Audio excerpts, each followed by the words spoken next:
Bonsoir à toutes, bonsoir à tous. Toujours un plaisir de vous retrouver. Alors, on est au mois de septembre, le temps est gris, les températures ont bien baissé.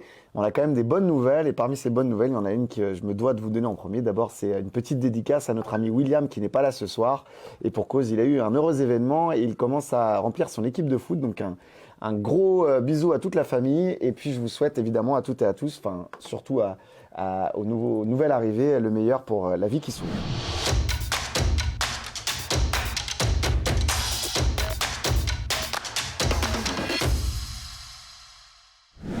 Un petit mot aussi sur les transports, parce que c'est un peu le sujet chaud de cette rentrée. On a, depuis le 1er août, un nouvel opérateur. Alors, juste que pour recadrer un peu les choses, toujours se rappeler que les transports en commun, les bus qui circulent sur la ville, sont liés à la région parisienne, la région Île-de-France, qui distribue, entre guillemets, les délégations de services publics à plusieurs opérateurs différents. C'est dans le cadre de commissions d'appel d'offres. Notre territoire communal est intégré au territoire de la communauté d'agglomération au sein d'une délégation de services publics numéro 26 de la région parisienne. Et cette DSP a été attribuée pour le 1er août dernier au groupe RATP. C'est donc la RATP qui aujourd'hui est l'opérateur qui est censé faire circuler les bus sur le territoire de la ville des Ulysses, sur les lignes que nous connaissons, hein, 2, 3, 4, 5, 22, 21, 23, 9, 91, 08, 12, etc. Toutes ces lignes qui passent sur le territoire aujourd'hui ont une vraie problématique depuis le 1er août. Cette problématique est liée à plusieurs raisons. La première, c'est le changement d'opérateur. Autrefois, nous avions sur le territoire les Cars d'Orsay, j'ai une filiale de Transdev, le groupe de transport Transdev. La RATP a récupéré le matériel roulant qui était utilisé initialement par Transdev. Visiblement, ils ont relevé un certain nombre de défaillances techniques qui les a obligés à retirer de la circulation, si je puis dire, un certain nombre de véhicules, et donc d'essayer de louer ou de rapatrier des véhicules d'autres réseaux RATP. C'est pour ça que, par exemple, hier, on avait des bus verts de la RATP qui circulaient sur le territoire. Deuxièmement, une pénurie de chauffeurs, de conducteurs de bus, de machinistes, comme on appelle ça, à l'échelle de la région qui se fait ressentir. Des centaines de postes qui sont non pourvus, sans doute liés à la rémunération et le manque de reconnaissance qui existe dans cette profession. Il y a un vrai travail à faire du point de vue de l'État et de la région pour rendre plus attractifs ces métiers. Et puis, bien entendu, un autre problème, c'est un climat social qui fait que vous avez aujourd'hui 20%, alors un peu moins depuis quelques semaines à la RATP, mais environ 20% d'absentéisme dans les équipes de la RATP sur le territoire de la DSP 26. Alors, si vous cumulez problématique de bus, plus manque de personnel, plus absentéisme, aujourd'hui, la RATP nous confie ne pas pouvoir assumer, et on s'en rend compte tous les jours, l'intégralité de l'offre que la mission et que son contrat a définie. Ils sont donc aujourd'hui, les annulations sont légion, surtout sur des lignes que nous avons l'habitude de fréquenter. Les perspectives d'amélioration se tardent à se faire connaître, surtout que nous n'avons plus aujourd'hui les bornes d'information et l'information en temps réel. Ça devrait s'améliorer dans les jours qui viennent parce qu'ils ont enfin équipé tous les véhicules de ce qu'on appelle un système d'information capable de remonter la position du bus en temps réel. Et donc, sur l'application Île-de-France Mobilité, vous pourrez normalement, à partir de la semaine prochaine, voir en temps réel les bus des lignes des Ulysses circuler sur le plan pour pouvoir anticiper leur arrivée à votre arrêt de bus. Ça, c'est la première chose. Mais par contre, dans les perspectives d'amélioration, on a aujourd'hui, même si le recrutement se fait doucement mais sûrement, un taux d'absentéisme toujours trop élevé à la RATP. Leur travail aujourd'hui se tourne vers un objectif, essayer de mettre en place un plan de transport adapté, c'est-à-dire un service minimum qui garantisse à tous les usagers des transports en commun à minima des bus sur l'intégralité de la journée. Alors sans doute réduire un petit peu, mais au moins que les gens soient prévenus à l'avance. C'est-à-dire plutôt qu'il y ait des courses qui soient annulées au dernier moment, que vous ayez des horaires adaptés, qui soient communiqués et communicables aux usagers et que vous puissiez vous organiser en conséquence. Ça devrait durer plusieurs semaines. Aussi, la situation, je le dis en tant que maire des Ulysses, mais aussi en tant qu'élu du conseil communautaire, est intolérable. On ne peut pas l'accepter.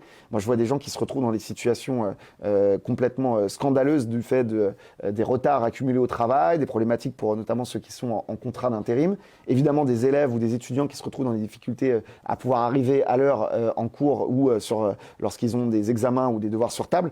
Clairement, ça ne peut pas continuer comme ça, mais je suis tout à fait transparent avec vous. Nous savons que nous avons plusieurs semaines difficiles.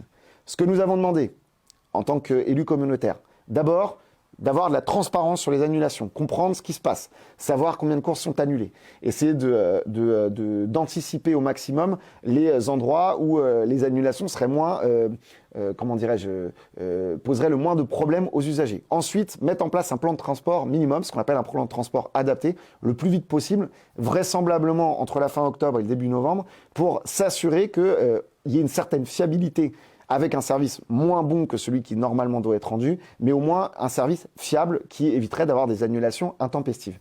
Et puis dernièrement, nous avons demandé, et ça j'insisterai énormément dessus auprès de Île-de-France Mobilité, l'autorité organisatrice des transports, pour obtenir un remboursement ou un geste commercial vis-à-vis des usagers qui ont payé un abonnement annuel, voire des tickets, et qui n'ont pas le service auquel ils peuvent prétendre en tant qu'usagers. Je précise que toutes les entreprises du parc d'activités, le centre commercial, les habitantes et les habitants, j'ai échangé avec pas mal de gens. Nous savons que la situation est intolérable. Nous essayons de mettre la pression au maximum sur l'opérateur et sur l'autorité organisatrice, c'est la région. Et je vous encourage évidemment à rentrer en contact avec moi, comme l'ont fait quelques habitants, pour qu'on essaie de s'organiser autour d'un comité des usagers des Ulysse pour pouvoir anticiper dans le long terme les problématiques de transport. On ne peut pas continuer comme ça. Nous avons besoin aux Ulysse d'avoir des transports qui fonctionnent. J'ai d'ailleurs commencé à travailler sur les futurs plans de transport de bus des Ulysse, une fois qu'une situation normale sera revenue, parce que je suis conscient que de plus en plus, on aura besoin des transports en commun. Quand on voit le prix de l'essence, le prix d'entretien des véhicules individuels, et bien entendu, le nombre de trajets qu'on est obligé de faire pour se rendre parfois, soit pour des loisirs ou de la culture, ou voire rendre visite à des proches, mais surtout pour les déplacements professionnels. Donc une situation difficile qui ne va durer pendant plusieurs mois, je l'espère plusieurs semaines, mais à anticiper au moins jusqu'à la fin de l'année une dégradation certaine de la situation. À ajouter aussi avec les travaux de la gare de Massy qui sont quand même qui rajoutent du bazar au bazar, si je peux me permettre. Donc on suit la situation et n'hésitez pas évidemment, si vous le souhaitez, à nous faire savoir si vous êtes intéressé pour vous organiser autour d'un comité des usagers des transports.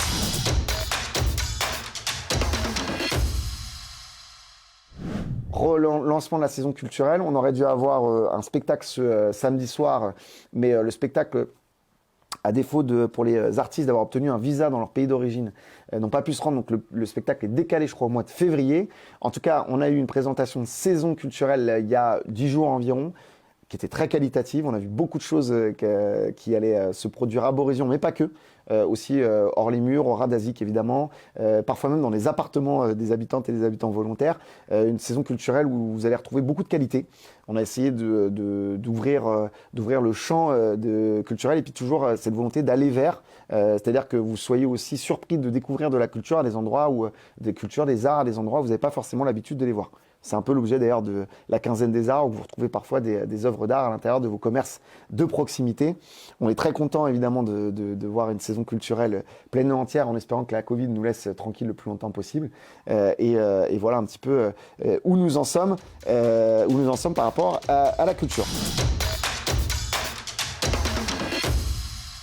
Un petit mot aussi sur les ateliers handicap qui ont lieu qui ont lieu en ce moment autour du pôle inclusion. On aura une plénière de la commission d'accessibilité le 16 novembre en salle du conseil municipal, comme indiqué par monsieur Lomone, notre élu en charge du handicap. N'hésitez pas à vous y rendre. C'est important que vous soyez en situation de handicap ou non, juste intéressé. On a besoin de repenser certains trajets, certains aménagements dans cette ville pour permettre à toutes et à tous de pouvoir se déplacer en toute quiétude.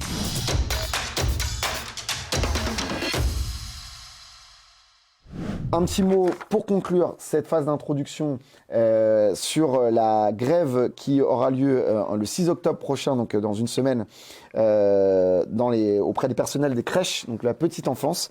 Une grève qui est liée à un arrêté ministériel qui a autorisé, qui a été pris, je crois, il y a, je sais plus combien de mois, mais un arrêté ministériel qui autorise à travailler en crèche les personnes qui n'ont ni diplôme ni expérience en lien avec la petite enfance. On peut raisonnablement penser que cette grève est va être particulièrement suivie, et on peut aussi soutenir ces mouvements de grève qui dénoncent quelque chose de complètement aberrant. Le service public de la petite enfance ne s'improvise pas.